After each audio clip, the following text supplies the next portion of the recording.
As they have for nearly 2 centuries, parishioners of the Trinity AME Zion Church gathered for service on a recent Sunday.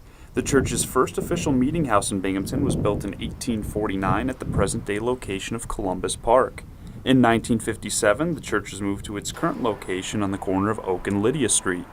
Its history and impact in Greater Binghamton, however, dates back to the early 19th century.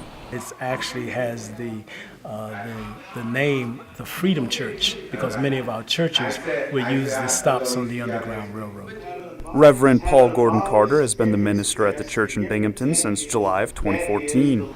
He came by way of Auburn, New York, where he is the director of the Harriet Tubman National Historic Park. Much of the research on the history of Binghamton's Zion Church has been done by Brenda Brown, the Broome County Black History Coordinator, and a parishioner of the church since she moved to the area over 40 years ago. This area and the church was like a mission station for the Underground Railroad. The mission station she referred to was a hut in 1829 located on Whitney Street, then known as the Hawley Tract in the town of Binghamton.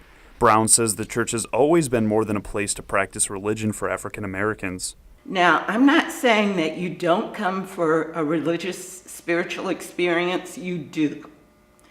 But outside of that, church is the focal point for religion, for spiritual healing, for community-based information, and for bringing the community together.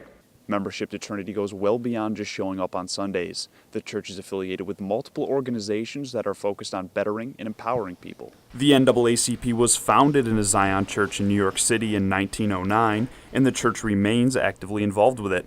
Another organization affiliated with the church is the Appalachian Alumni Chapter of Delta Sigma Theta.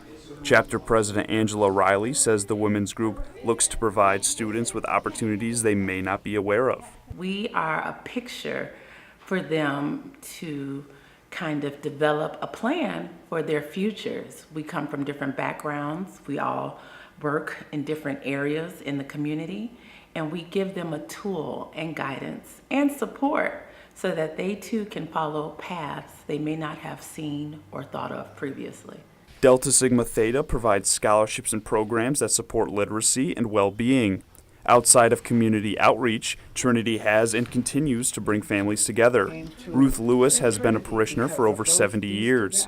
In 1959, her wedding was the second ever at the church's current location. As a child, she went to Zion with her parents, and now she hopes to pass that tradition on to her grandkids. I can't even imagine not having Trinity and not coming to church every Sunday. Trinity AME Zion's storied history, its goal of helping members of the community and bringing people together, is what has made it a staple in the Greater Binghamton African American community. They made us feel so comfortable and so welcome that no matter what happens, Trinity is a church that I will always support. We're here for the long haul. We're not here just to give you a good feeling. We're here to give you strength and hope in the midst of your despair. And in the world that we're living in now, with so much going on around us that just seems to be in chaos, we're here as a place where you can find some sense of order. The legacy of Trinity continues to grow in the community, and there is certainly no end in sight.